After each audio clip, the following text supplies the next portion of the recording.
Good evening everybody. Last class में हमने PNL appropriation account का एक कॉम्प्रिहेंसिव क्वेश्चन क्लास में डिस्कस किया था और वैसे ही दो क्वेश्चंस मैंने आपको होमवर्क में करने के लिए दिए थे, जिनको आज वाली क्लास में हम सबसे पहले डिस्कस करने वाले हैं। डिस्कशन उनका इसीलिए भी जरूरी है क्योंकि काफी स्टूडेंट्स ने छोटे छोटे पॉइंट्स में गलतियां की हैं, सैलरी में मिस्टेक्स हैं, कमीशन में मिस्टेक्स हैं। तो अब हम जो क्वेश्चंस आगे करने वाले हैं वो थोड़े से और कॉम्प्लिकेटेड होते चले जाएंगे, तो इसीलिए हम इन छोटे छोटे पॉइंट्स को यहीं पे ही समझ लें ताकि आगे गलती ना हो। तो पहले होमवर्क क्वेश्चंस का डिस्कशन करते हैं, उसके बाद आज वाली क्लास में फ्रेश डिस्कशन अपन स्टार्ट करेंगे। पहला क्वेश्चन जो मैंने आपको दिया था उसमें 3 पार्टनर्स थे, आसान, सरल और इजी, जिनका प्रॉफिट शेयरिंग रेशियो था 5:3:2 और फिर उनके कैपिटल्स गिवन थे 1 अप्रैल 2020 के। 1 अप्रैल के कैपिटल्स गिवन है मतलब ओपनिंग कैपिटल्स गिवन है। और मैंने आपको यह भी बताया था कि अगर क्वेश्चन में डेट गिवन ना हो, सिर्फ कैपिटल्स लिखे हो, तो भी हम उनको ओपनिंग कैपिटल्स ही मानते हैं और उन पे डायरेक्टली हम इंटरेस्ट रेट लगा देते हैं, तो इंटरेस्ट ऑन कैपिटल कैलकुलेट हो जाता है। तो यहाँ पे तीनों के कैपिटल्स गिवन थे 55,000, 40,000 और 35,000, जिसपे इंटरेस्ट ऑन कैपिटल लगाना था 12% पर एनम के रेट से। ये इजीली आपने कैलकुलेट कर लिया होगा। उसके बाद फिर लिखा हुआ है सरल ने एडवांस भी दिया है फर्म को, मतलब लोन भी दिया है फर्म को 25,000 रुपए का, जिसपे अगेन उसे इंटरेस्ट ऑन लोन मिलना चाहिए। इंटरेस्ट ऑन लोन मिलना चाहिए उसे 8% पर एनम के रेट से। तो ये हो जाएगा चार्ज, इंटरेस्ट ऑन कैपिटल था एप्रोप्रिएशन। क्वेश्चन बिल्कुल ऐसा ही हमने लास्ट वाली क्लास में भी किया था। अब आगे लिखा हुआ है इजी एंड आसान वर वर्किंग पार्टनर्स। अब एक और मिस्टेक जो मैंने देखी स्टूडेंट्स करते हैं, स्टार्टिंग में जो लाइन लिखी हुई है फर्स्ट लाइन, उसमें 3 पार्टनर्स जो लिखे हुए हैं उसमें लिखा हुआ है आसान, सरल एंड इजी। पहले आसान का नाम है, फिर लास्ट में इजी का नाम है। ये पहली लाइन में लिखा हुआ है और फिर उनका रेशो लिखा हुआ है 5:3:2। अब इसका मतलब ये नहीं है कि पूरे क्वेश्चन में जो भी फिगर्स दिए जाएंगे वो पहले आसान के ही होंगे, उसके बाद सरल के होंगे, उसके बाद इजी के होंगे। क्योंकि देखिए अब जब सैलरी की कंडीशन यहाँ पे बोली जा रही है तो क्या लिखा हुआ है इजी एंड आसान। अब पहले इजी की बात चल रही है, फिर आसान की बात चल रही है। तो ऐसे केस में जो सैलरी यहाँ पे पहले लिखी हुई है, देखिए वर्किंग पार्टनर्स हैं दोनों और दोनों को जो सैलरी मिलनी है वो 1200 रुपए है और 1500 रुपए है। तो जो 1200 की सैलरी पहले लिखी हुई है वो आसान की नहीं है, क्योंकि नाम वहां पे पहले इजी का है। तो 1200 की सैलरी जो है वो इजी की है और आसान की सैलरी है 1500 रुपए।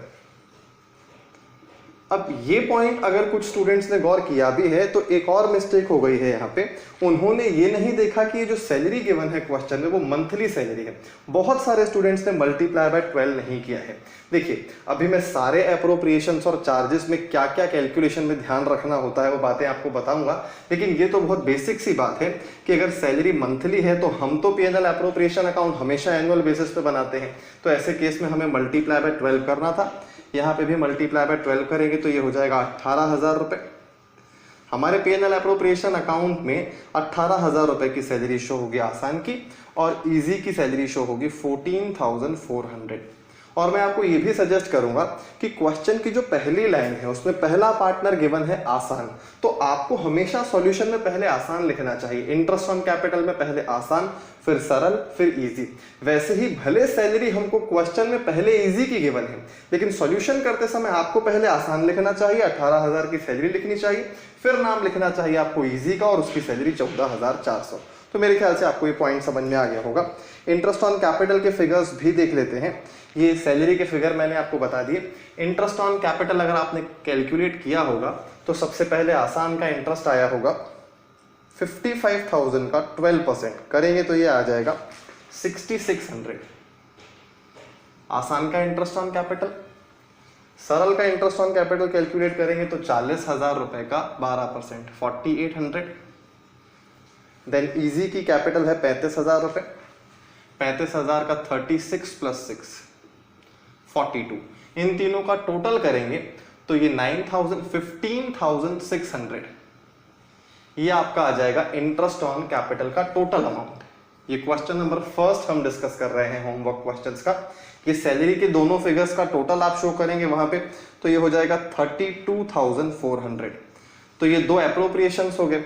वैसे तो अभी नेट प्रॉफिट निकालने का वर्किंग नोट भी आपको बनाना होता है, उसकी बात भी करेंगे, लेकिन ये एप्रोप्रिएशंस हम निकाल के आगे बढ़ते जा रहे हैं। फिर आगे लिखा हुआ है 1200 and 1500 रेंट पेएबल टू सरल 5,000 फॉर ईच क्वार्टर।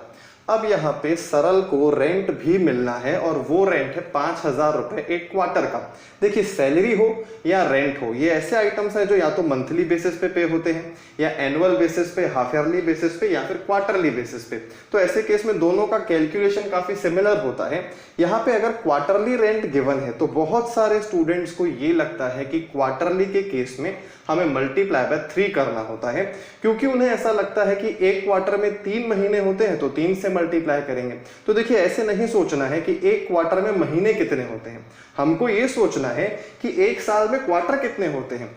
हम जब यहाँ पे मंथली सैलरी से एनुअल सैलरी में कन्वर्जन कर रहे हैं तो क्या हम ऐसे सोचते हैं क्या कि एक महीने में 30 दिन है तो यहाँ 30 से मल्टीप्लाई करो। हमको दिनों से मतलब नहीं है, हमको तो पूरे साल की सैलरी निकालनी है। तो एक साल में 12 महीने हैं तो 12 से मल्टीप्लाई करेंगे। अब वैसे ही आपको ये पता होना चाहिए कि एक क्वार्टर में, क्वार्टर का मतलब सिंपली 1/4 और 12 महीने का 1/4 करेंगे तो 3 महीने आएगा। मतलब कि एक क्वार्टर मतलब 3 महीने, तो एक क्वार्टर में होते तो 3 महीने हैं, लेकिन पूरे एक साल में टोटल 4 क्वार्टर्स होते हैं।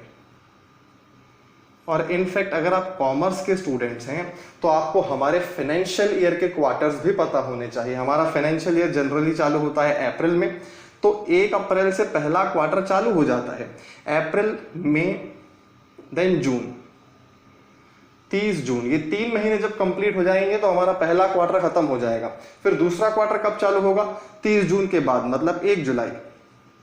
1 जुलाई, जुलाई पूरा चलेगा, अगस्त पूरा चलेगा, वहां से लेकर 30 सितंबर तक, 3 महीने के ये 2 क्वार्टर हो गए। फिर तीसरा क्वार्टर चालू होगा 1 अक्टूबर से, 1 अक्टूबर से लेकर 31 दिसंबर तक, और लास्ट क्वार्टर चालू होगा 1 जनवरी से, जो कंप्लीट होगा 31 मार्च को। इस तरह से 4 क्वार्टर्स हमारे फाइनेंशियल ईयर में होते हैं। तो ऐसे केस में अगर आपको क्वार्टरली रेंट दिया जाए या फिर क्वार्टरली सैलरी दी जाए तो आपको हमेशा 4 से मल्टीप्लाई करना होता है, 3 से नहीं। तो जिन्होंने भी 3 से मल्टीप्लाई किया उनका आंसर गलत आया होगा, उनका नेट प्रॉफिट ही गलत आया होगा, क्योंकि रेंट की बात चल रही है।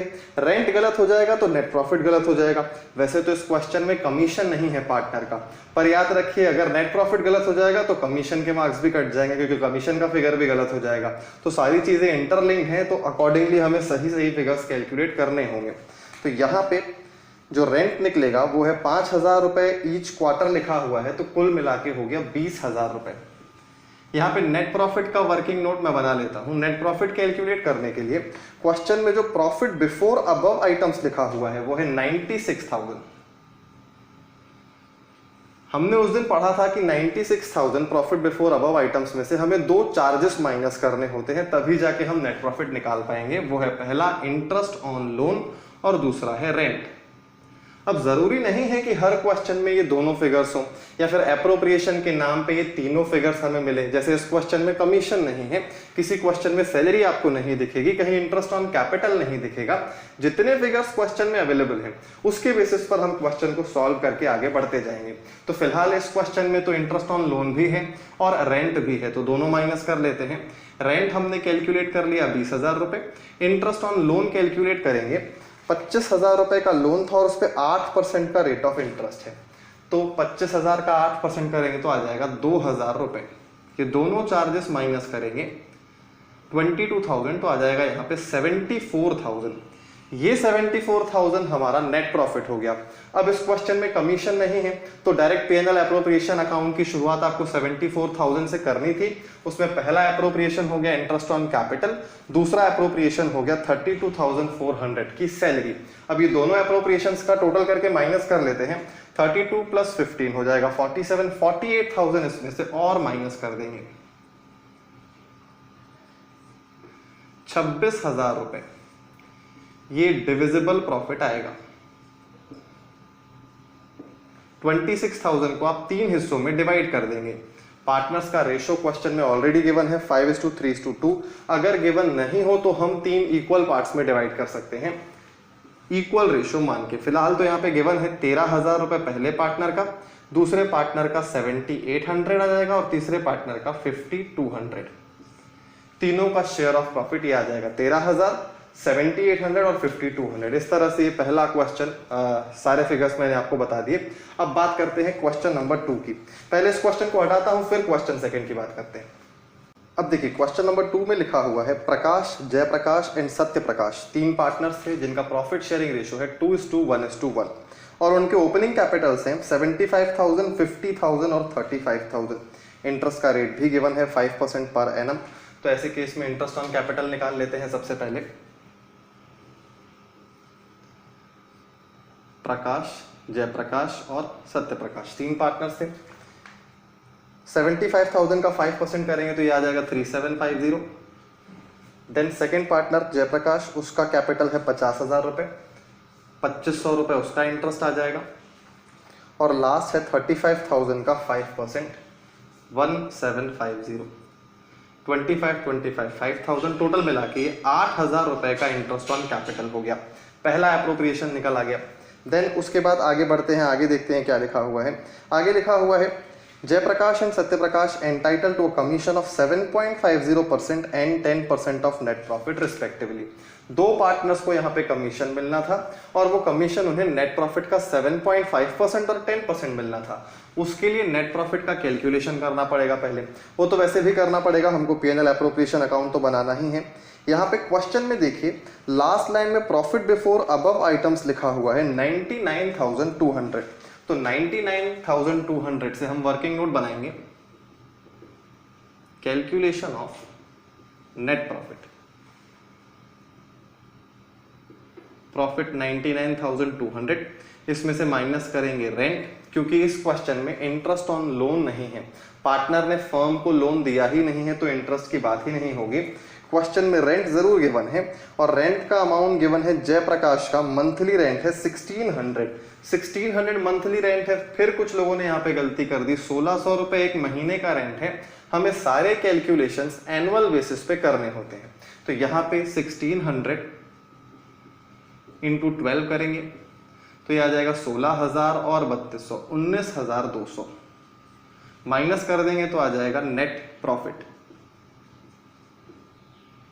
80,000 रुपए। अब इस 80,000 रुपए के नेट प्रॉफिट से क्वेश्चन की शुरुआत होगी। पीएनएल एप्रोप्रिएशन अकाउंट आपने बनाया होगा। हम तो इस नेट प्रॉफिट पे अब कमीशन का कैलकुलेशन करेंगे। एक पार्टनर को कमीशन मिलना है 7.5% और दूसरे पार्टनर को कमीशन मिलना है 10%। तो जिसको 7.5% मिलना है उसका फिगर आ जाएगा 6,000 रुपए, 10% वाले का फिगर आ जाएगा 8,000 रुपए। और यहाँ पे आपको कमीशन में ध्यान रखनी है बात कि ये फ्लैट रेट ही होता है, तो इसीलिए हमको ये पर मंथ है कि पर एनम है, इसमें कंफ्यूजन नहीं होना चाहिए। खैर उसकी बात फिर से इस क्वेश्चन के बाद हम करेंगे। 6,000 8,000 दोनों का कमीशन आ गया। कमीशन मिलना था जयप्रकाश को और सत्यप्रकाश को भी। 6,000 8,000 टोटल मिला के 14,000। 2 एप्रोप्रिएशंस हो गए। देन उसके बाद और आगे देखते हैं क्या लिखा हुआ है। यहाँ पे लिखा हुआ है कि हर पार्टनर को each partner is entitle to a monthly salary of ₹1250 for first 6 months. हर पार्टनर को सैलरी मिलनी थी 1250 रुपए महीने के हिसाब से साल के शुरू के 6 महीने। साल के शुरू के 6 महीने का मतलब है अप्रैल से लेकर चालू करेंगे। अप्रैल, मई, जून, जुलाई, अगस्त, सितंबर तक के जो 6 महीने हैं वहां तक की सैलरी का कैलकुलेशन होगा 1250 इंटू 6 तीनों पार्टनर्स का। उसके बाद उनकी सैलरी बढ़ गई है, उनके बाद उनकी सैलरी हो गई है 1750 फॉर नेक्स्ट 6 मंथ्स लिखा हुआ है। तो मतलब कि एक पार्टनर को 1250 6 महीने, फिर 1750 इंटू 6 महीने, ऐसे करके हर पार्टनर की सैलरी निकालनी है और एक बार कैलकुलेशन करना है। तीनों की सैलरी तो फिक्स ही है, सेम ही है। तो प्रकाश का कैलकुलेशन कर लेते हैं 1250 इंटू 6 प्लस 1750 इंटू 6। तो क्या ऐसे केस में पीएनएल एप्रोप्रिएशन अकाउंट में हमें ये सारे कैलकुलेशन शो करने पड़ेंगे क्या? उसकी जरूरत नहीं है। आप पीएनएल एप्रोप्रिएशन अकाउंट में आपने आईओसी लिखा, कमीशन लिखा, फिर यहां पे लिखेंगे आप partner salary to partner salary, direct Prakash, Jayprakash, then Satya Prakash, और फाइनल फिगर्स तीनों का सेम ही आएगा। यहाँ पे 1250 इंटू 6 करेंगे, देन उसके बाद 1750 इंटू 6, इन तीनों का टोटल कर लेते हैं तो ये आ जाएगा 3000 इंटू 6, 18,000 रुपए। तीनों की सैलरी आ जाएगी 18,000, यहाँ भी 18,000, और तीनों का टोटल हो गया 54,000।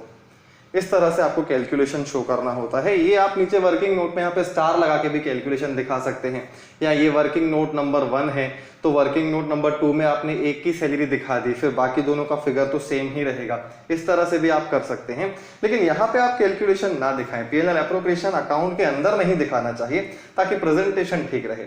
अब देखिए तीनों एप्रोप्रिएशन ले लिए हमने, 14,054, 68 हो गया, 68 प्लस 8 76, 80,000 का नेट प्रॉफिट। 80,000 रुपए के नेट प्रॉफिट में से 76 के एप्रोप्रिएशन माइनस करेंगे, 4,000 रुपए आ जाएगा डिविजिबल प्रॉफिट। इसको 3 हिस्सों में डिवाइड कर देंगे और रेशियो भी ऐसा ही है 2:1:1, तो इजीली निकल आएगा 4,000 इंटू 2/4, 2,000 रुपए आ जाएगा। देन 4,000 इंटू 1/4, तो ये आ जाएगा 1,000, और यहाँ पे भी आ जाएगा 1,000। तीनों पार्टनर्स का डिविजिबल प्रॉफिट का शेयर भी आ गया। इस तरह से आपको ये दोनों क्वेश्चंस सॉल्व करने थे। बहुत ज्यादा टेक्निकल क्वेश्चंस नहीं दिए थे मैंने, अब टेक्निकल क्वेश्चंस की शुरुआत करेंगे। तो इसीलिए मैं पहले सबसे सारे के सारे एप्रोप्रिएशंस और चार्जेस में किस तरह से कैलकुलेशन किए जाते हैं और कहाँ पे प्रॉब्लम आती है वो बताता हूँ। उसके बाद आज हम सबसे पहले कमीशन में किस तरह के क्वेश्चंस ट्रिकी बनाए जाते हैं उनकी बात करेंगे। देखिए कुल मिला के आपको एक बात तो समझ में आ गई कि 3 एप्रोप्रिएशंस है और 2 चार्जेस है जो कॉमनली हमको देखने के लिए मिल रहे हैं। तो इन 3 एप्रोप्रिएशंस में कैलकुलेशन में कहाँ कहाँ हमको फंसाया जाता है और हमें वहां पे कैसे कैलकुलेशन करना होता है हमें देखना है। तो सबसे ज्यादा ट्रिकी कमीशन है, तो सबसे पहले हम कमीशन की ही बात करेंगे। बाकी सारे पॉइंट्स बहुत ईजी हैं। पीएनएल एप्रोप्रिएशन अकाउंट इसी तरह से घूमता रहता है, आपको कैलकुलेशन में ही फंसाया जाएगा। फॉर्मेट आपके सामने है, लैंग्वेज में थोड़ा बहुत कभी कभार गड़बड़ हो जाती है। कई बार प्रॉफिट ऐसा गिवन होता है कि हम नहीं निकाल पाते हैं नेट प्रॉफिट, तो उसकी बात हम लास्ट में करेंगे। पहले हम एक एक एप्रोप्रिएशन को लेंगे और उनके कैलकुलेशन सीखेंगे। पहले इस डिस्कशन को हटाता हूं और एक ओवरऑल डिस्कशन करते हैं सारे एप्रोप्रिएशंस और चार्जेस का। अब देखिए एप्रोप्रिएशन के नाम पे हमने 3 एप्रोप्रिएशंस पढ़े। पहला कमीशन, सैलरी और तीसरा इंटरेस्ट ऑन कैपिटल। और चार्जेस के नाम पे हमने 2 चार्जेस फिलहाल देखे हैं। पहला रेंट, दूसरा इंटरेस्ट ऑन लोन। अब कुल मिला के 5 आइटम्स हो गए जिनका कैलकुलेशन हमें करना पड़ सकता है। तो इनमें से इंटरेस्ट ऑन कैपिटल के लिए आपको रेट गिवन होगा, इंटरेस्ट ऑन लोन के लिए भी आपको रेट गिवन होगा। बस आपको ध्यान एक बात का रखना है कि कैपिटल के केस में क्या होता है, ओपनिंग कैपिटल्स आपको गिवन होते हैं। हाँ, एडिशनल कैपिटल भी गिवन हो सकता है, मैंने आपको पहले भी बताया था। अगर क्वेश्चन में एडिशनल कैपिटल गिवन है तो इस तरह से लिखा होगा कि सपोज शर्मा जी पार्टनर्स हैं, शर्मा जी ने 50,000 रुपए और लगाए बिजनेस में, और वो पैसे जिस भी दिन लगवाए होंगे उसकी डेट भी गिवन होगी, तो फिर हमें डेट वाइज कैलकुलेशन करना पड़ेगा। मतलब कुल मिला के हमें रेट को किस तरह से, रेट तो पर एनम गिवन होगा। यहाँ पे देखिए एक चीज गौर कीजिए, सपोज लिखा हुआ है 12% पर एनम, यहाँ पे भी कुछ ऐसा ही लिखा रहता है 8% पर एनम सपोज लिखा हुआ है। तो ये जो पर एनम है इसका मतलब ये है कि जब आप 12 से मल्टीप्लाई करते हो, डिवाइड बाय 100 करते हो, तो पूरे साल का इंटरेस्ट निकल के आ जाएगा। इंटरेस्ट ऑन लोन में भी ऐसा ही है, लेकिन इंटरेस्ट ऑन लोन जब हम निकालते हैं तो कई बार क्वेश्चंस में गिवन होता है कि शर्मा जी ने फर्म को लोन दिया है और वो लोन दिया है मिड ऑफ द ईयर में, या फिर उस लोन की डेट गिवन होती है और साथ में रेट ऑफ इंटरेस्ट गिवन होता है पर एनम। तो ऐसे केस में हमें वो पर एनम का रेट तो लगाना है, लेकिन कैलकुलेशन हमें मंथली बेसिस पर करना होगा। वैसे ये बहुत इजी है, लेकिन आपको ये ध्यान रखना है क्योंकि कई बार स्टूडेंट्स क्या करते हैं, रेट तो डायरेक्ट लगाते हैं लेकिन उसके बाद 6 महीने का कैलकुलेशन करना है कि 4 महीने का कैलकुलेशन करना है वो भूल जाते हैं। अब जो आज वाली क्लास में मैंने आपको होमवर्क में क्वेश्चन अभी डिस्कस किया हम लोगों ने, उस पे 25,000 पे 8% हमने निकाला, 2,000 रुपए होता है, क्योंकि वहां पे लोन की डेट गिवन नहीं थी। डेट गिवन नहीं थी मतलब कि लोन साल के शुरू से चला, साल के शुरू में ही दे दिया होगा शर्मा जी ने फर्म को लोन, या फिर हो सकता है कई साल पहले दिया होगा, उस पे इस साल का इंटरेस्ट बस हमने कैलकुलेट किया। अब एक और डाउट आएगा कि जब कई साल पहले हमने लोन दिया हुआ है फर्म को, तो ऐसे केस में सिर्फ एक साल का इंटरेस्ट क्यों मिल रहा है? तो पिछले सालों का इंटरेस्ट पिछले साल के पीएनएल अकाउंट में एडजस्ट हो चुका होगा। हर साल हमें एनुअल बेसिस पर ही तो अकाउंटिंग करनी होती है, तो अक्रूवल प्रिंसिपल के हिसाब से हम 12 महीनों का ही इंटरेस्ट चार्ज करेंगे ना, तो हम 12 महीने से ज्यादा का इंटरेस्ट तो नहीं देंगे इस साल में, पिछले साल का इंटरेस्ट पहले ही मिल चुका होगा। ज्यादा से ज्यादा ये हो सकता है कि हमको पूरे साल का इंटरेस्ट देना पड़ेगा, और अगर पूरे साल का इंटरेस्ट दे रहे हैं तो वो केवल तब जब लोन शुरू से चल रहा हो। क्वेश्चन में अगर लोन के साथ डेट नहीं है तो पूरे साल का इंटरेस्ट लगाएंगे, लेकिन अगर क्वेश्चन में लोन के अमाउंट के साथ डेट ऑफ लोन भी गिवन है तो ऐसे केस में उस डेट से लेकर 31 मार्च तक का इंटरेस्ट हमें कैलकुलेट करना पड़ेगा। जैसे सपोज यहाँ पे इंटरेस्ट ऑन लोन लिखा हुआ है 8% पर एनम, और लोन लिखा हुआ है 50,000 रुपए, और उसकी डेट लिखी हुई है 31 अक्टूबर 2020। तो ऐसे केस में 31 अक्टूबर को तो लोन दिया गया है फर्म को, तो फर्म जो है पूरे साल का इंटरेस्ट तो देगी नहीं। 31 अक्टूबर भी निकल चुका है, तो हमें शुरुआत करनी पड़ेगी नवंबर से।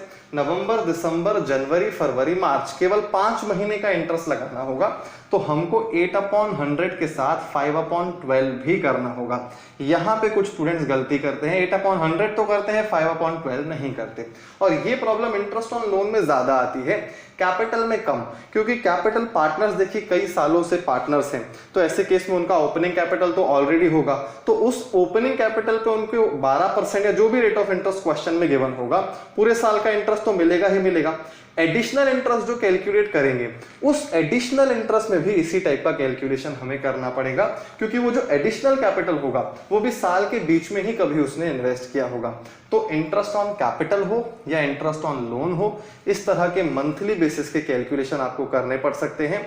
अगर साल के बीच में पैसा इंट्रोड्यूस हुआ है या फिर साल के बीच में लोन लिया गया है, तो ऐसे केस में हम पूरे साल का इंटरेस्ट नहीं लगा सकते हैं। सिर्फ यहीं पे ही एक टेक्निकल प्रॉब्लम आती है इन दोनों के केस में, क्योंकि हमेशा जो क्वेश्चन में रेट दिया जाएगा वो पर एनम रेट होगा, मतलब पूरे साल का 12%, 6 महीने का तो फिर 6% हो जाएगा, 2 महीने का 2% हो जाएगा, अगर 12 महीने का 12% है तो यहाँ पे भी ऐसे ही है। 8% पूरे साल का रेट है, अगर आधे साल का कैलकुलेशन करना है तो फिर वो रेट 8% की जगह 4% हो जाएगा, या फिर कैलकुलेशन हम जैसे मंथली 5/12 करके भी कर सकते हैं।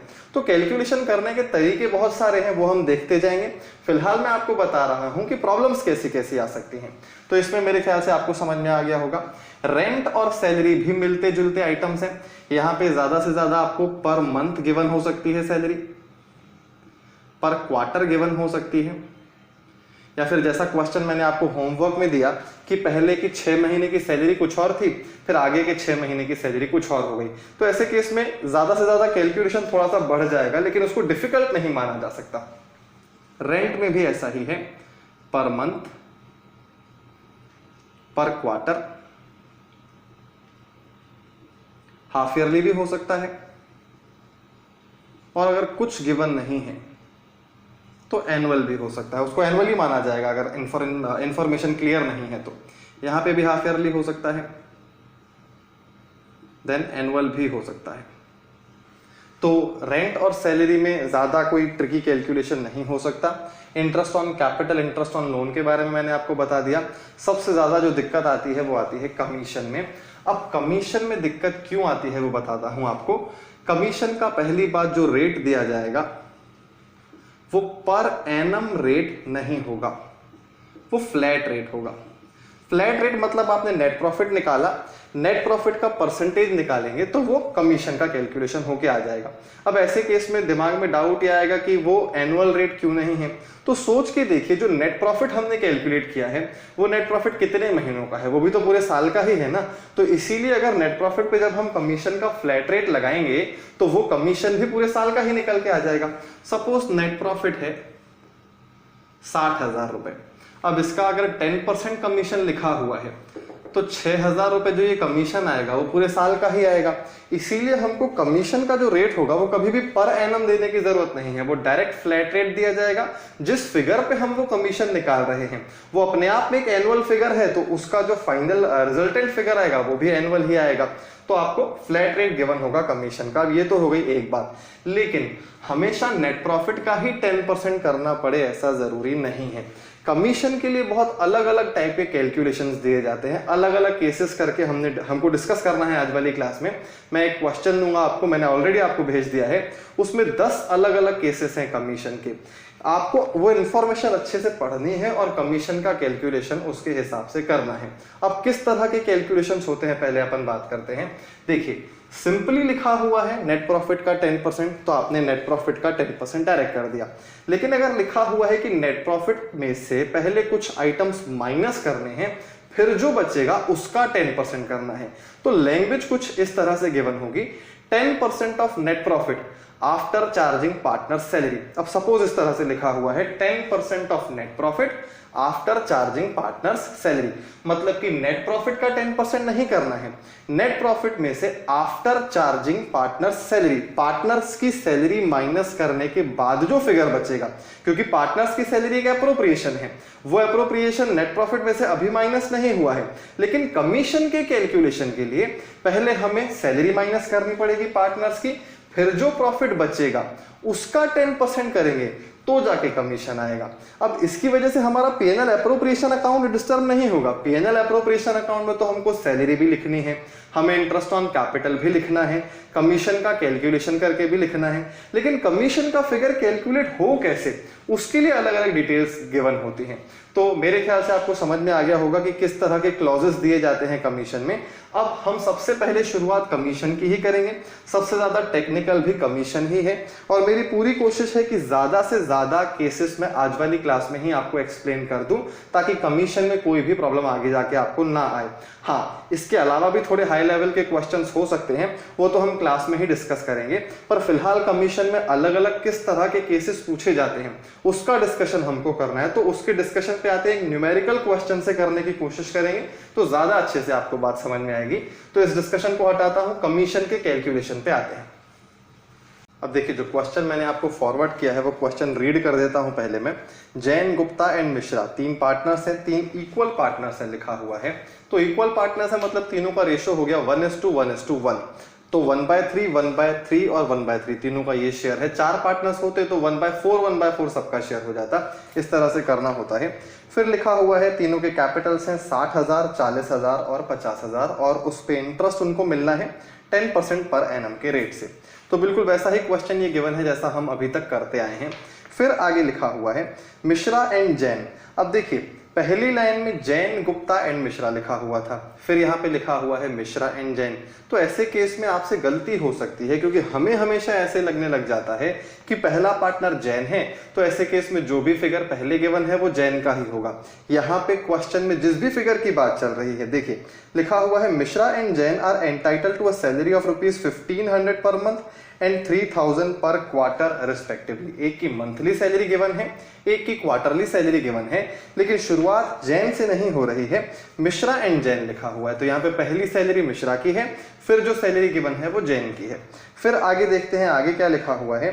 Jain is also entitled for a monthly rent of ₹250। Monthly rent भी उसको मिल रहा है। तो कैलकुलेशंस सारे के सारे इजी हैं, हमने ऑलरेडी कुछ क्वेश्चंस देख लिए हैं, तो अब दिक्कत नहीं आनी चाहिए। फिर आगे लिखा हुआ है assuming profit before above items to be ₹1,08,000। Profit before above items 1,08,000 रुपए लेना है, मतलब इसमें से अभी तक रेंट माइनस नहीं हुआ है। अब देखिए, यहीं पे अगर क्वेश्चन में लिख दिया जाता कि नेट प्रॉफिट 1,08,000 रुपए है, तो नेट प्रॉफिट 1,08,000 है, इसका मतलब कि रेंट ऑलरेडी माइनस हो चुका है। भले क्वेश्चन में फिर ऊपर रेंट लिखा होगा, हमें उससे कोई मतलब नहीं होगा, क्योंकि अगर क्वेश्चन में नेट प्रॉफिट दे दिया जाएगा मतलब सारे चार्जेस माइनस हो चुके हैं, तो फिर हमें अलग से कोई चार्ज माइनस नहीं करना पड़ेगा। ये गलती से आप तब बच सकते हैं जब आपको नेट प्रॉफिट का मीनिंग पता हो। नेट प्रॉफिट ऐसा प्रॉफिट है जिसमें से एक भी एप्रोप्रिएशन माइनस नहीं हुआ है और सारे चार्जेस माइनस हो चुके हैं। अगर एक भी अप्रोप्रिएशन माइनस हो गया तो वो नेट प्रॉफिट नहीं हो सकता, और अगर एक भी चार्ज बचा हुआ है तो भी वो नेट प्रॉफिट नहीं हो सकता। जैसे यहाँ पे रेंट वाला चार्ज माइनस होना अभी बाकी है, तो ये 1,08,000 रुपए हमारा नेट प्रॉफिट नहीं है। फिर आगे देखते हैं क्या लिखा हुआ है। अब देखिए लिखा हुआ है calculate Guptas commission in each case. यहाँ पे इस क्वेश्चन में आपको पीएनएल एप्रोप्रिएशन अकाउंट बनाना ही नहीं है, आपको हर अलग अलग केस में गुप्ता का कमीशन कैलकुलेट करना है। तो ऐसे केस में आपको लगेगा अगर पीएनएल एप्रोप्रिएशन अकाउंट बना भी लिया तो क्या प्रॉब्लम हो जाएगी। तो देखिए पीएनएल एप्रोप्रिएशन अकाउंट अगर हम बनाएंगे तो यहाँ पे 10 केसेस हैं, 10 केसेस में कमीशन अलग अलग आएगा, तो ऐसे केस में डिविजिबल प्रॉफिट भी अलग अलग आएगा, तो हमारे एफर्ट्स वेस्ट हो जाएंगे। तो ये गलती मत कीजिएगा एग्जाम में कि अगर आपसे कमीशन कैलकुलेशन के लिए बोला जा रहा है और फिर आप पीएनएल एप्रोप्रिएशन अकाउंट बनाने लग गए, क्योंकि पीएनएल एप्रोप्रिएशन अकाउंट बनाएंगे तो डिविजिबल प्रॉफिट तो आपका बार बार चेंज होगा, डिविजिबल प्रॉफिट चेंज होगा तो फिर पूरा का पूरा कैलकुलेशन आपको फिर से करना पड़ेगा नए केस में, तो नए केस में नया पीएनएल एप्रोप्रिएशन अकाउंट बनाना पड़ेगा, तो कुल मिला के 10 पीएनएल एप्रोप्रिएशन अकाउंट आपको बनाने पड़ जाएंगे। तो ऐसे केस में हमें ये तो मालूम है कि कमीशन का फिगर बस चेंज हो रहा है और वही फिगर हमसे पूछा गया है, बाकी सारे फिगर्स तो फिक्स है। तो हम सबसे पहले बाकी सारे फिगर्स जो है वो कैलकुलेट करके रख लेते हैं और फिर बात करते जाते हैं कमीशन की। तो अब देखिए इस क्वेश्चन में सबसे पहले इंटरेस्ट ऑन कैपिटल का कैलकुलेशन कर लेते हैं। Interest on capital, Jain Gupta Mishra.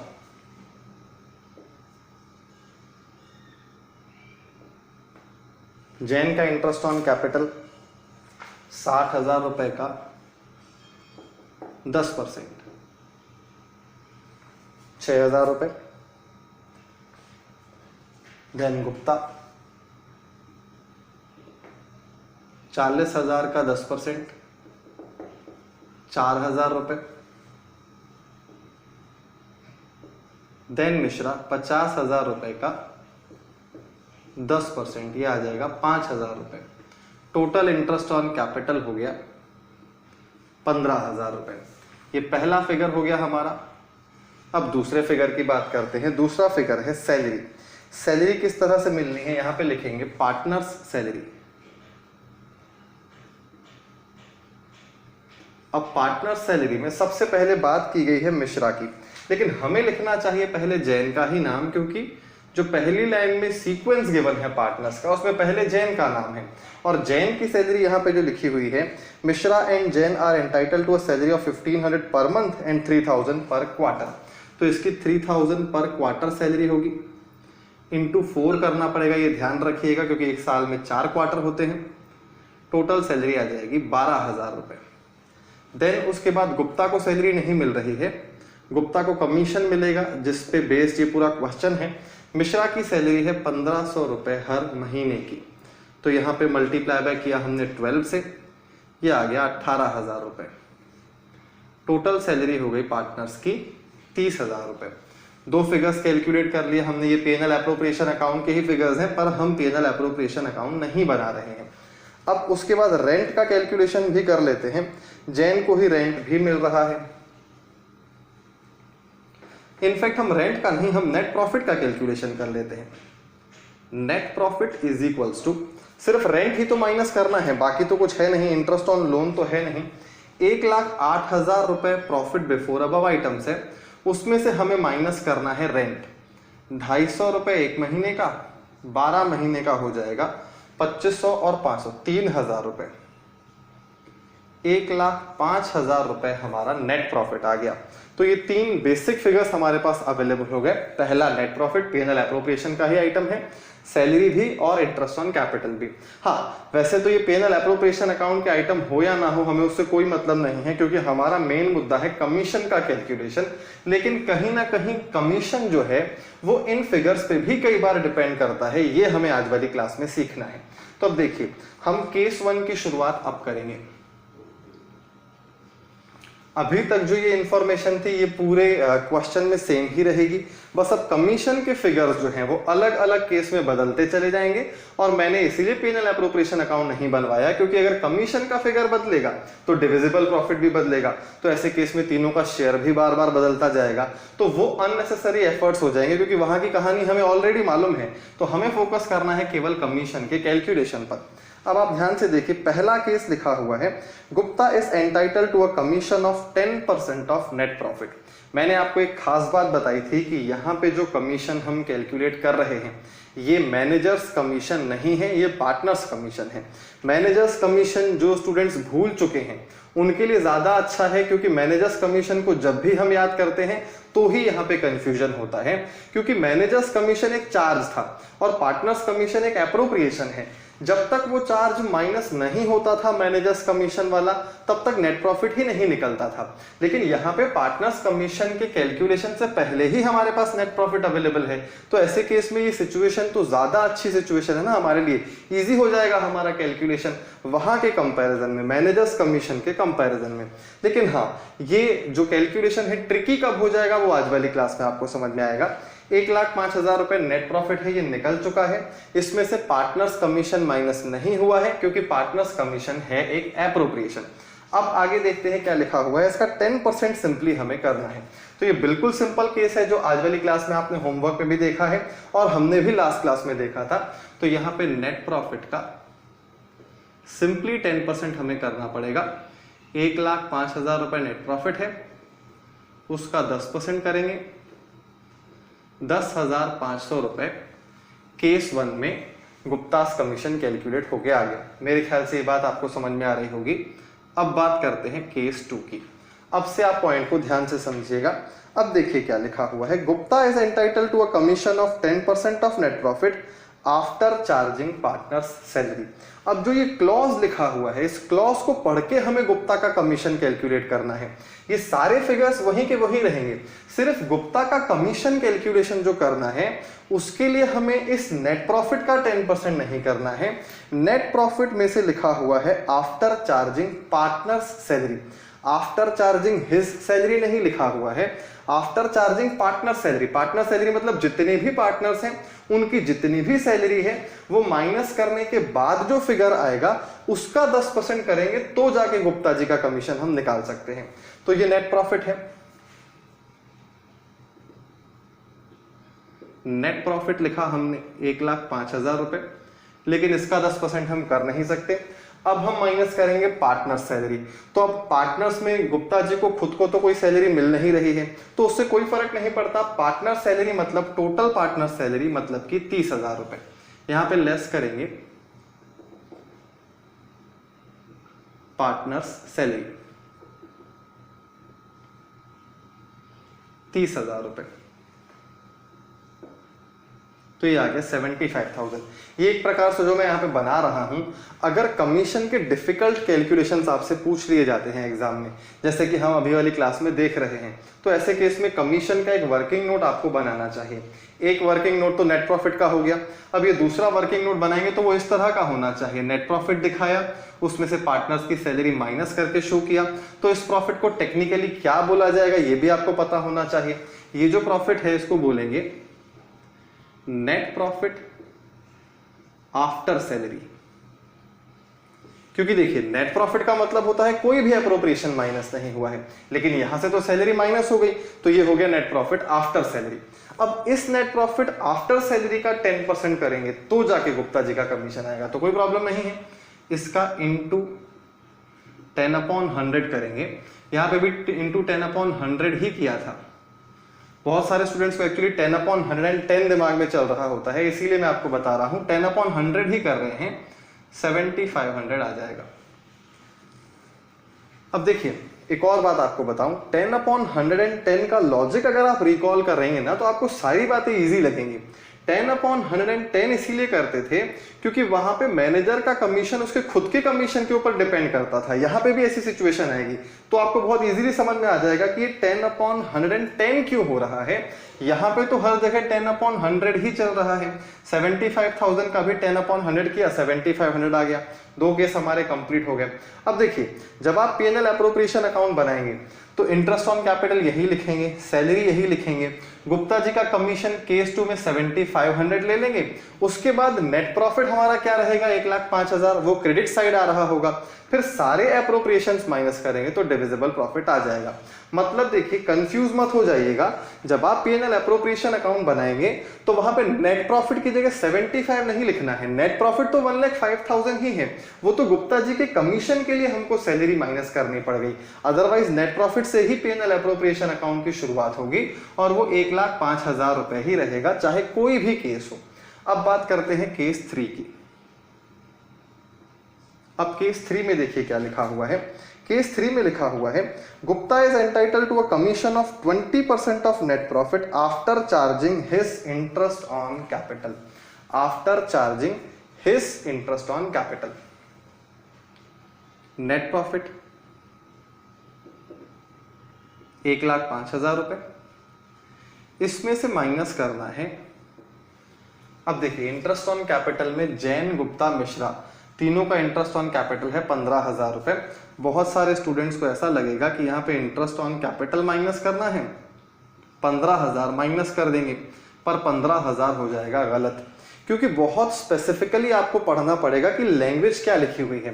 पिछले क्वेश्चन में, ये जो केस नंबर 2 था, उसमें लिखा हुआ था आफ्टर चार्जिंग पार्टनर्स सैलरी, तो पार्टनर्स मतलब सारे पार्टनर्स, लेकिन यहाँ पे स्पेसिफिकली लिखा हुआ है थर्ड पॉइंट में। देखिए, थर्ड केस में, Gupta is entitled to a commission of 10% of net profit after charging partners interest on capital नहीं लिखा हुआ है, after charging his interest on capital लिखा हुआ है।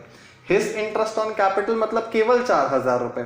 मतलब ये कि गुप्ता जी के कमीशन का कैलकुलेशन जो होना है वो नेट प्रॉफिट में से उनका इंटरेस्ट माइनस होना है, उनका इंटरेस्ट, केवल सबका इंटरेस्ट नहीं। तो ऐसे केस में ऐसे क्वेश्चंस क्यों पूछे जाते हैं? देखिए, ऐसे क्वेश्चंस जो है वो आपका केवल कैलकुलेशन टेस्ट करने के लिए है। किसी भी तरह की कंडीशन लगाई जाती है तो उस कंडीशन में स्पेसिफिकली क्या लिखा हुआ है वो आपको पढ़ना है और उसके बेसिस पे कमीशन का कैलकुलेशन करना है। इन जनरल तो देखिए, जनरली या तो ये वाला क्लॉज होता है नेट प्रॉफिट का डायरेक्ट परसेंटेज, या फिर वो 10/110 वाला, लेकिन बाकी सारे केसेस भी एग्जाम में आ सकते हैं, तो हमको मेंटली सबके लिए प्रिपेयर रहना होगा और बहुत स्पेसिफिकली पढ़ना होगा। यहाँ पे 15,000 माइनस नहीं होगा, यहाँ पे less interest on capital Gupta ji का ही माइनस होगा, 4,000 रुपए। 4,000 माइनस करेंगे तो ये आ जाएगा 1,01,000। तो इस प्रॉफिट को क्या बोला जाएगा? Net profit after Guptas interest on capital. क्या ये भी हर बार लिखना जरूरी है? जरूरी नहीं है। मैं तो आपको सिर्फ ये समझा रहा हूं कि टर्म्स जो हैं इनको लिखते कैसे हैं, क्योंकि कई बार क्वेश्चन में अगर इस टाइप का टर्म लिखा हो तो आपको समझ में तो आना चाहिए कि उस प्रॉफिट में से क्या माइनस हो चुका है या क्या माइनस होना बाकी है, ताकि कई बार जब क्वेश्चन में P&L एप्रोप्रिएशन अकाउंट में, मैं आपको एक खास बात बताता हूँ, P&L एप्रोप्रिएशन अकाउंट जब एग्जाम में आता है तो सबसे ज्यादा दिक्कत नेट प्रॉफिट के कैलकुलेशन में ही आती है, क्योंकि पता नहीं कौन सा प्रॉफिट गिवन होता है, उसमें क्या ऐड करेंगे और क्या लेस करेंगे, तब तो जाके नेट प्रॉफिट आएगा। उसके लिए इन शब्दों का समझना बहुत जरूरी है। नेट प्रॉफिट आफ्टर सैलरी का मतलब क्या? नेट प्रॉफिट लिखा हुआ है तो ये तो क्लियर है कि सारे चार्जेस माइनस हो गए। आफ्टर सैलरी लिखा हुआ है मतलब सैलरी भी माइनस हो गई। तो इस तरह से समझेंगे तो आपको वहां पे दिक्कत नहीं जाएगी। इसीलिए मेहनत एक बार तो करनी ही है, तो हम जब समझ रहे हैं तो प्रॉपरली समझ लेते हैं।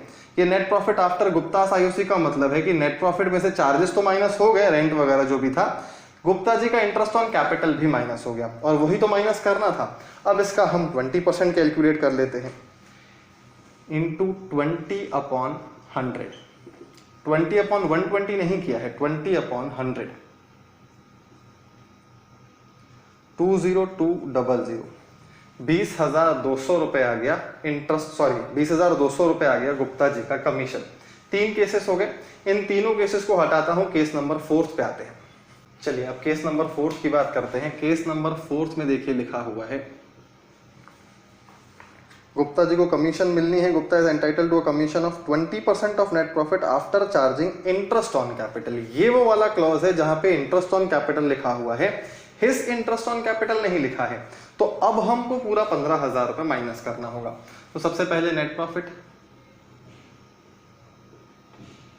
1,05,000 रुपए लेस करेंगे इंटरेस्ट ऑन कैपिटल, और इंटरेस्ट ऑन कैपिटल मतलब टोटल इंटरेस्ट ऑन कैपिटल 15,000 रुपए।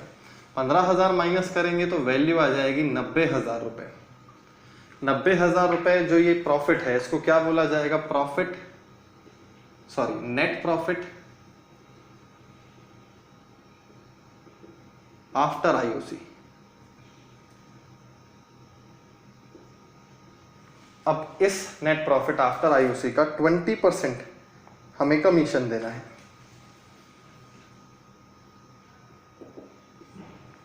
18,000 रुपए। ये 20/100 ही होगा।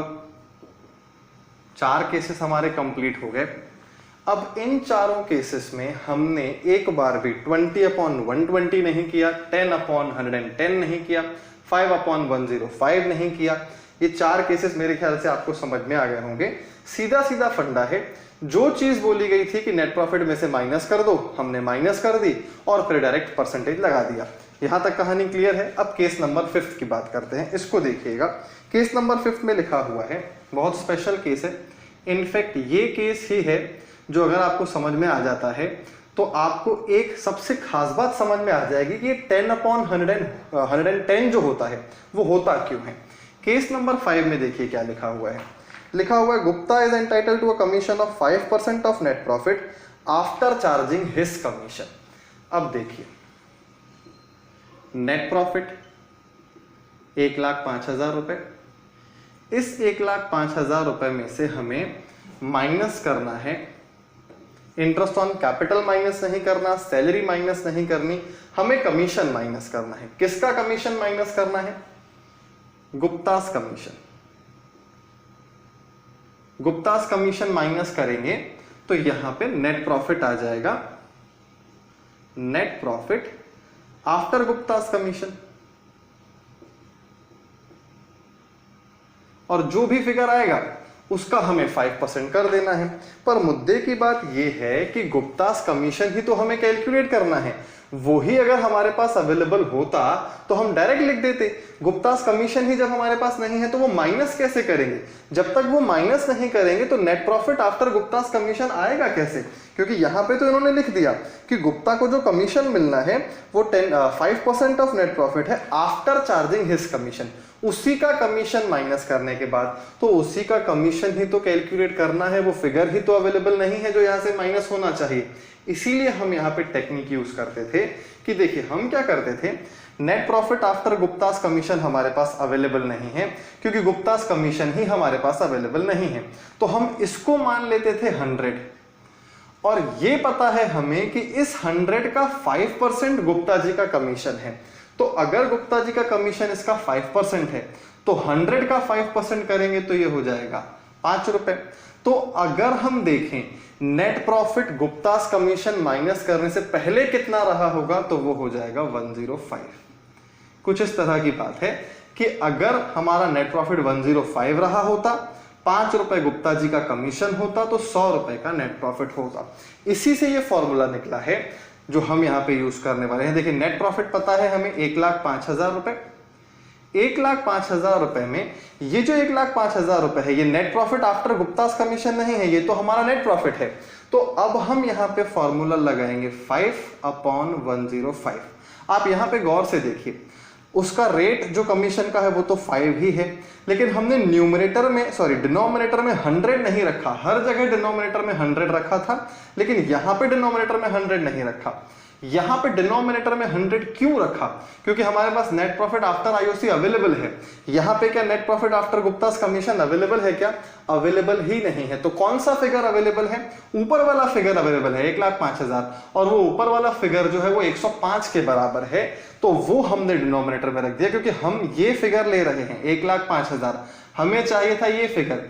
यहां पे फिगर अवेलेबल होता तो 100 लेते, लेकिन 1,05,000 अवेलेबल है, वो 105 के बराबर है, इसीलिए हमने डिवाइड किया 105 से। तो कुल मिला के सर क्या समझाना चाहते हैं वो बताइए।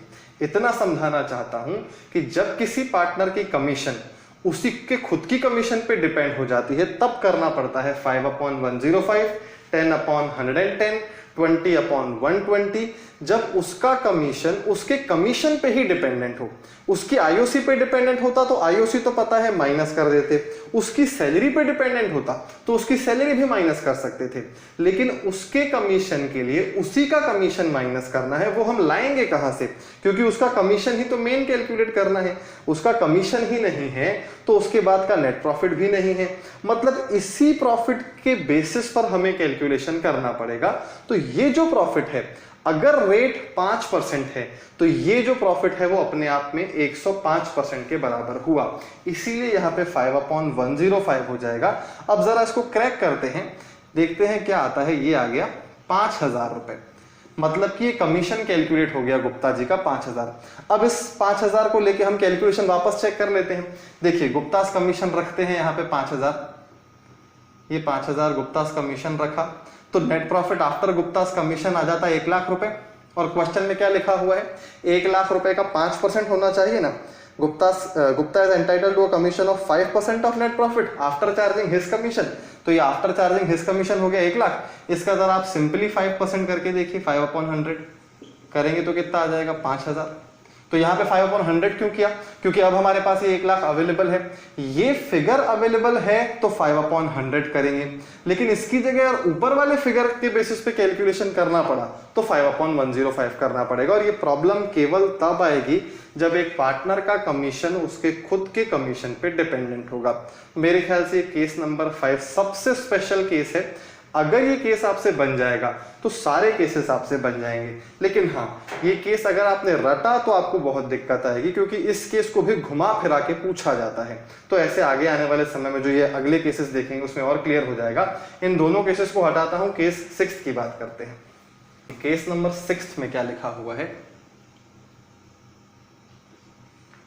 लिखा हुआ है नेट प्रॉफिट में से हमको माइनस करना है। Gupta is entitled to a commission of 10% of net profit after charging all other appropriations। तो नेट प्रॉफिट है 1,05,000 रुपए। is entitled to a commission of 10% of net profit after charging all other appropriations। all other appropriations का मतलब होता है कि आप भी एक एप्रोप्रिएशन ही निकाल रहे हो, तो उस एप्रोप्रिएशन को छोड़ के अदर एप्रोप्रिएशंस जो भी हैं, जैसे इंटरेस्ट ऑन कैपिटल भी एक एप्रोप्रिएशन है, total interest on capital minus करना है, पार्टनर सैलरी भी एक एप्रोप्रिएशन है, ये भी माइनस करना है। इसके अलावा और कुछ है नहीं। दूसरे पार्टनर्स को अगर कुछ कमीशन वगैरह मिल रहा होता तो वो कमीशन भी माइनस कर देते, लेकिन एक चीज माइनस नहीं करते, वो है गुप्ता जी का खुद का कमीशन, क्योंकि क्लियरली लिखा हुआ है ऑल अदर एप्रोप्रिएशंस।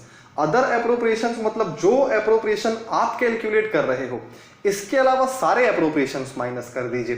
तो सारे एप्रोप्रिएशंस माइनस कर देते हैं, लेस करते हैं सबसे पहले आईओसी। आईओसी है 15,000 रुपए, फिर लेस करते हैं पार्टनर सैलरी। पार्टनर सैलरी है 30,000 रुपए। ये दोनों एप्रोप्रिएशंस माइनस कर देंगे, इसके अलावा और कोई एप्रोप्रिएशन है नहीं। तीसरा एप्रोप्रिएशन तो हम खुद निकाल रहे हैं, लेकिन वो माइनस नहीं करना है, नहीं तो फिर अदर शब्द का क्या मतलब रह जाएगा। 1,05,000 माइनस 15, 90 माइनस 30, 60,000 रुपए। इसको बोला जाएगा net profit after IOC and salary. Net profit after IOC and salary. तो इस क्वेश्चन में हम इसको ऐसा भी बोल सकते हैं, इस केस में net profit after all other appropriations except Gupta's commission. ये आ गया 60,000 रुपए। अब क्या यहाँ पे क्वेश्चन में जो रेट गिवन है 10% अपॉन 110 करना पड़ेगा कि नहीं करना पड़ेगा, आप खुद सोच के देखिए। नहीं करना पड़ेगा, क्योंकि गुप्ता जी का कमीशन उनके खुद के कमीशन के ऊपर डिपेंडेंट ही नहीं है। यहाँ पे तो कहीं लिखा ही नहीं था कि उनका कमीशन माइनस कीजिए, तो जो फिगर्स माइनस करने के लिए बोले गए थे वो सारे के सारे रेडिली अवेलेबल थे, माइनस कर दिए। अब 10/100 कर देंगे, 6,000 रुपए आंसर आ जाएगा। तो देखिए है बहुत सिंपल, लेकिन हमसे गलतियां ये छोटी छोटी हो जाती हैं एग्जाम में कि कहाँ पे 10/100 करना है, कहाँ पे 10/110 करना है। केस 6 हमारा कंप्लीट हो गया। केस 7 की बात करते हैं। अब केस 7 पे देखिए क्या लिखा हुआ है, Gupta is entitled to a commission of 25% of net profit after charging all appropriations. पिछला वाला जो केस था उसमें ऑल अदर एप्रोप्रिएशंस लिखा था, यहां पे लिखा हुआ है ऑल एप्रोप्रिएशंस। देखते हैं, नेट प्रॉफिट 1,05,000 रुपए, इसमें से माइनस करने हैं ऑल एप्रोप्रिएशंस। तो पहला एप्रोप्रिएशन आईओसी माइनस कर देंगे 15,000, दूसरा लेस पार्टनर्स सैलरी, ये भी एक एप्रोप्रिएशन है। ऊपर वाले केस में भी हमने ये दोनों एप्रोप्रिएशंस माइनस किए हैं, लेकिन यहां पे लिखा था ऑल अदर एप्रोप्रिएशंस, यहां पे लिखा हुआ है ऑल एप्रोप्रिएशंस। ऑल एप्रोप्रिएशंस का मतलब है कि गुप्ता जी का खुद का कमीशन भी तो एक एप्रोप्रिएशन है, वो भी यहां पे माइनस करना पड़ेगा। पर मुद्दे की बात यह है कि वो तो अवेलेबल ही नहीं है। अवेलेबल नहीं है ना, ठीक है, लिख तो देते ही हैं, लेस गुप्तास कमीशन, क्योंकि all appropriations means all appropriations, minus करने के बाद जो फिगर आएगा उसके बाद ही हम गुप्ता जी का कमीशन निकाल सकते हैं। तो चलिए, गुप्ता जी का कमीशन तो मालूम नहीं है, लेकिन ये दोनों फिगर्स तो मालूम है ना, इन दोनों को माइनस कर देते हैं, 60,000 रुपए आ जाएगा।